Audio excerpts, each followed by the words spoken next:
এই light house পাহারা দিতে আপনাকে বছরে প্রায় 15 কোটি টাকা দেয়া হবে। চাকরিটা পেতে খুব ইচ্ছা করছে? আরো অফুরন্ত সুযোগ সুবিধা আছে, যেমন এখানে থাকবে না কোনো বস, আপনি সম্পূর্ণ একা। নিজের ইচ্ছা মতো ঘুমাতে পারবেন, মাছ ধরতে পারবেন, যা মন চায় তাই করতে পারবেন। আপনার কাজ থাকবে শুধুমাত্র দেখা যে এই লাইট হাউসের বাতিটা ঠিকঠাক ভাবে জ্বলছে কিনা, কখনো বন্ধ হয়ে গেলে আবার অন করে দিবেন।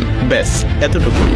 আপনাকে আর কিছুই করতে হবে না, সারাদিন শুধু পায়ের উপরে পা তুলে ঘুমিয়ে থাকবেন। কিন্তু মজার ব্যাপার হলো, এত সুযোগ সুবিধা থাকার পরেও এটা পৃথিবীর মধ্যে সবচাইতে ভয়ঙ্করতম একটা কাজ। কারণ এই লাইট হাউস ঠিক একদম সমুদ্রের মাঝে স্থাপন করা হয়। এখানে থাকা অবস্থায় আপনি কারো সাথেই যোগাযোগ করতে পারবেন না, একাকিত্ব আপনাকে সবসময় ঘিরে থাকবে। আরো ভয়ঙ্কর ব্যাপার হলো, প্রায় সময়ই এখানে বেশ বড় বড় ঝড় হয়। সেই সব ঝড়ের তাণ্ডব এতটাই ভয়ঙ্কর হয় যে মাঝে মধ্যে সমুদ্রের পানি এসে টাওয়ারের উপরে উপচে পড়ে।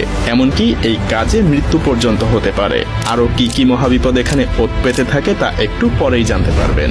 এখন হয়তো এসব দেখে আপনার মাথায় প্রশ্ন আসতে পারে যে এই লাইট হাউস সমুদ্রের মাঝেই কেন তৈরি করা হয়েছে, এর কাজই বা কি, আর কেনই বা এই লাইট হাউসের উপরে সবসময় নজর রাখতে হয়, কেন এর লাইট কখনো বন্ধ করা যায় না।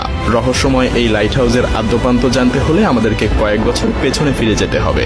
তখন যাতায়াতের জন্য না ছিল কোনো গাড়ি, আর না ছিল অন্য কোনো যানবাহন বা আকাশপথ। তাই বিশাল লম্বা পথ পাড়ি দেওয়ার জন্য একমাত্র উপায় ছিল পানিপথ। সেই সময় ক্যাম্পেট মারিয়াস নামের একজন অসাধারণ নাবিক ছিলেন। তিনি অনেক প্রতিকূল অবস্থাতেও সমুদ্র পাড়ি দিতে পারার জন্য বেশ বিখ্যাত ছিলেন। তো একবার তিনি সমুদ্রের মাঝেই ঘুটঘুটে অন্ধকার একটা জায়গা পাড়ি দিচ্ছিলেন। ঠিক তখনই সমুদ্রের নিচে থাকা কিছু পাথরের সাথে জাহাজের ধাক্কা লাগে। সেই সময় জাহাজগুলো তৈরি করা হতো কাঠ দিয়ে, যার কারণে জাহাজের নিচে খুব সহজেই ফাটল ধরে যায়, আর পানি ঢুকে বেশ ক্ষয়ক্ষতিরও শিকার হয় জাহাজটা।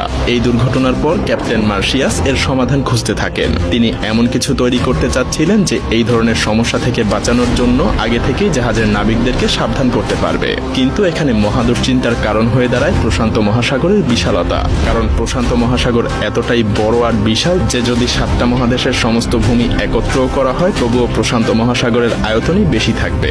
হাজার হাজার বছর আগে যখন নাবিকেরা এই বিশাল সমুদ্র পাড়ি দিয়ে যাতায়াত করত, তখন তাদের সমুদ্রের নিচে থাকা কোনো কিছু সম্পর্কেই কোনো ধারণা থাকতো না। এমনকি তাদের সামনে থাকা রাস্তা সম্পর্কেও তাদের কোনো আইডিয়া ছিল না। সেই সময়ে পথ নির্দেশের জন্য কোনো রকম প্রযুক্তি তো ছিলই না, যেটা তাদেরকে রাস্তা চিনতে সাহায্য করতে পারত।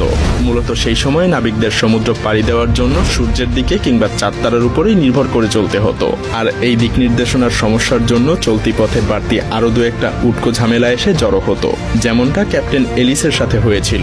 একবার ক্যাপ্টেন এলিস তার নাবিকদের সাথে প্রশান্ত মহাসাগর পাড়ি দিচ্ছিলেন। তো একদিন রাতে হঠাৎ করে ঝড় শুরু হয়, পুরো আকাশ ঢেকে যায় কালো মেঘে।